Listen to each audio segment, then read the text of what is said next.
There is a lot of hustle these days because already in 1 week we're flying to Portugal. We're so excited, and it's hard to believe because we've been living this dream for the last 8 or 9 months, and now it's just 1 week left. Wow. Welcome everyone to my channel. In this video I wanted to share with you guys how we're preparing for that move in terms of documents, in terms of packing our stuff and planning the trip in general. So if you're interested, continue watching this video, and of course don't forget to subscribe. Let's go.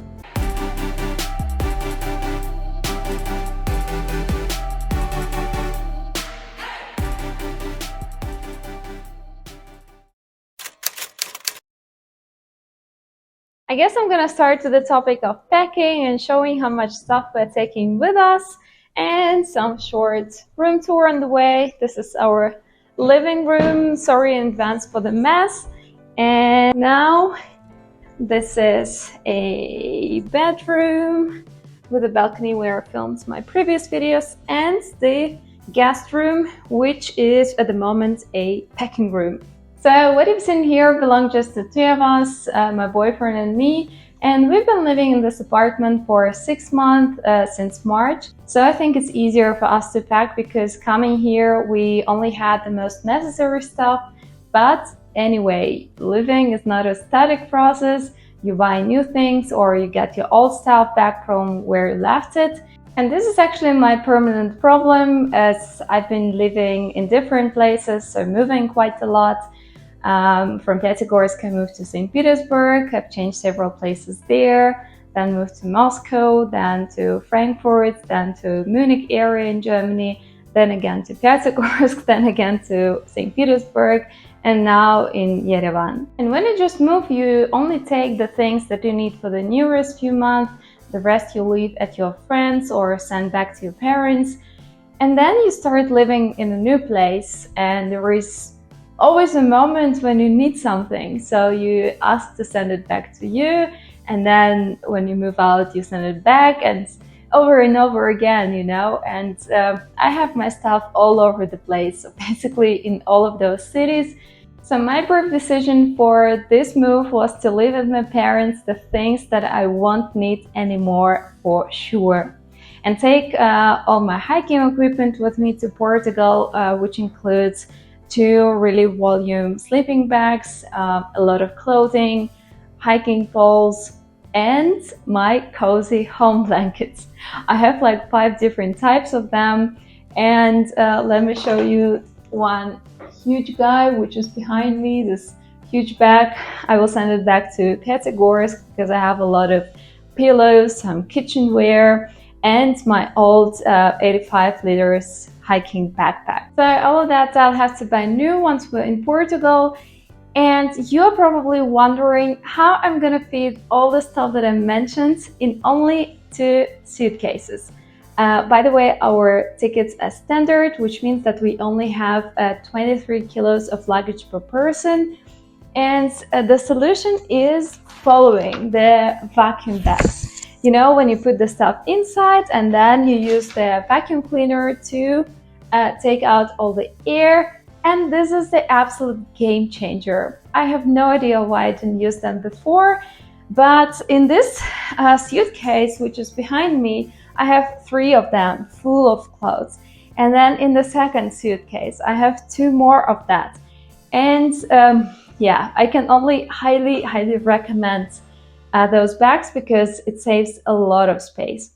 And if you guys have some other packing hacks, share them in the comments because it's gonna be super useful. And now let's move to the next topic, documents. What you should definitely do in advance is, first of all, legalize all possible documents with an international certification, or so-called apostille. Because without it, all the papers issued in your home country are not valid anymore. Whether it's a birth or marriage certificate or university diploma, this will simply turn into a pumpkin once you cross the border. And you should find out how long it takes in your country. For example, in Russia, it takes between 1 and 3 months. So it's not possible to do it right before departure. So pay attention to that and do it in advance. Luckily, in my case, the master's diploma is German, so I didn't have to make anything with it. So I only did it with my birth certificate, which I might need at some point. And here I have a lot of printed pages, which we might need for crossing the border, like our bookings for flights, for hostels, and also to open a bank account. Because this is the rule to apply for the residence permit, you need a Portuguese bank account. So to open it, we have to show and have to prove where we get our money from. So here I have the employment verification letter, although I'm not employed anymore. It's my own company. Anyway, I have it. That's I had some salary, so that's my money were legal. Then I have here some tax declaration from my country, which I translated to English so far. Then I have some printed pages from the SEF, the Portuguese Portuguese Border and Migration Office, because I heard the rumors that some employees don't know much about the startup visa there. So you have to tell them what this program is and what type of visa you need. So I printed basically the information from the SEF website. So employees should know it, but they seem to be don't. Then I also printed the copies of my passport. Yeah, also the declaration which we received from IAPME. Then the insurance. Then the incubation contract with the co-work agreement. And then I printed the confirmation letters from the Embassy of Russia in Portugal, because I'll go there and yeah, I think I will need it too. So yeah, actually there is a lot more which I just printed in case, because you never know what you're gonna need, and because I have no idea where and how to print anything in Lisbon. That's why I have everything with me. Let's see, I'm probably missing something, but I will only know it when I go to the bank or somewhere else. What else we've done far in advance, we got an appointment with the SEF, or Border and Migration Office of Portugal, and we called them in July, like early July, but we only got a spot for the end of October. So we're super happy that we did that. And what I've mentioned, that I have a printed version of the confirmation letter. I've got an appointment also at the Embassy of Russia in Lisbon, so that we can receive some papers already translated in Portuguese for free without paying anything. For example, the certificate of criminal records, or you can also translate your driving license or many other things. So consider that and check what services your embassy can provide in Portugal. And now let's move to the next point. Just look at this sunset. This is so beautiful. This is what I love about traveling, and also about planning trips, because you imagine yourself in different situations. And yeah, I love tourism. I love finding good deals, planning the route, booking and all that. But for this time, it was definitely not the easy way to plan it, because the entire process started in May, when we just submitted our application for the startup visa. And obviously we had no clue on when we'll get an approval, and so when we will go to Portugal. But we couldn't wait for the results, because we need to apply for visas in advance. Let me see them. Maybe you will still see the sunset. Anyway, so everything was just our rough estimation. We thought like, okay, if we submit it in May, let it be plus 3 months for the approval. So let's apply for visas starting in September. And we applied for Spanish Schengen visas here in Yerevan. And I'm so glad we did it in May still, because my boyfriend got a rejection, which is unexplainable, because I had the same documents as him. But my visa was approved and he got a rejection. And later on, we figured out that it happened because at the time flights were just reserved and not paid, which is, yeah, still weird. If my booking was the same, why would I get the visa? Anyway, we decided to write a letter of appeal and explain that we are a couple and we should go together, blah, blah, blah.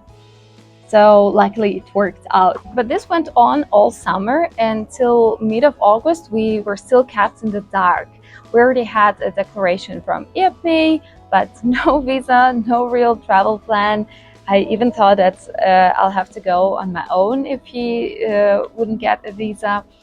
And our flights were booked for Barcelona, so yeah, we had to figure out many things.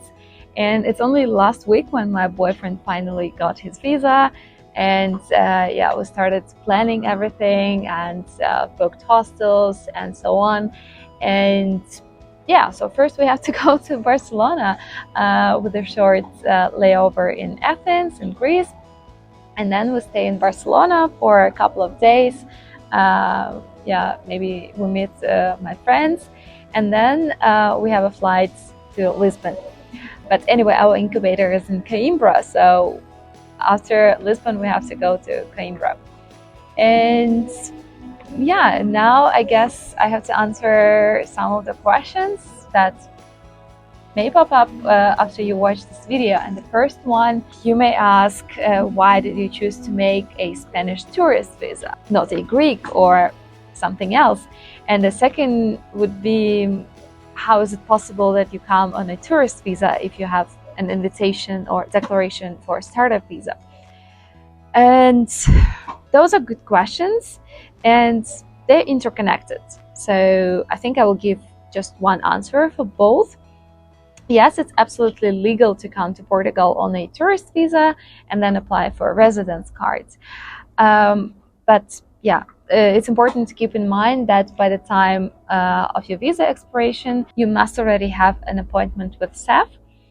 And we choose this option instead of applying first for a startup visa from our home country, and then with the same bunch of documents we would apply for a residence card. Yeah, we thought it's easier and makes much more sense.